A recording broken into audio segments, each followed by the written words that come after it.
திமுக சுத்தமா விழுந்து போகணுங்கிறதெல்லாம் நம்முடைய எண்ணம் கிடையாது. திமுக சுத்தமா விழுந்து போகணும் அப்படிங்கிறது நம்முடைய எண்ணம் கிடையாது. எங்க பங்கை எங்களுக்கு கொடுங்க. எங்களை தொடர்ச்சியா நீங்க ஏமாத்துறீங்க. அதை நாங்க ஒருபோதும் ஏத்துக்க முடியாது. அதனுடைய விளைவுகள் தான் இன்னைக்கு நீங்க அனுபவிச்சுக்கிட்டு இருக்கீங்க. இன்னொன்னு சொல்லணும்.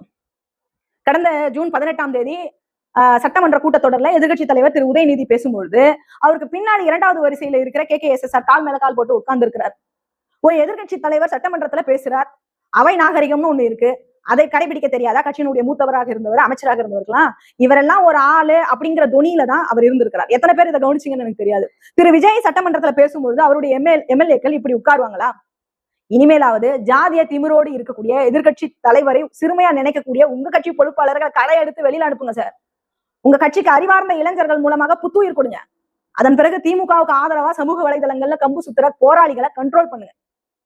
அவங்களை கண்ட்ரோல் பண்ணாவே பாதி பிரச்சனை தீர்ந்துடும். வன்மத்தை கொட்டி தீக்குறாங்க. அண்மையில கூட ஒரு செய்தியாளரை, பெண் செய்தியாளரை அநாகரிகமான தொனியில திமுக போர்வையில இருக்கக்கூடியவங்க விமர்சிச்சிருக்கிறாங்க. எதை திண்டா பித்த தெரியும்னு நீங்க யோசிக்கிறீங்க. மத்தவங்க எல்லாம் இந்த கருத்தெல்லாம் சொல்லியிருப்பாங்களான்னு எனக்கு தெரியாது. கூட இருக்கிற ஜிங்சாங் போடுறவங்களை எந்த கட்சியா இருந்தாலும் நிப்பாட்டிக்கணும். நேர்மையா விமர்சனம் செய்கிறவர்கள் உங்களுடைய நண்பர்களாக கூட இருப்பாங்க அப்படிங்கிறத நீங்க முதல்ல புரிஞ்சுக்கணும்.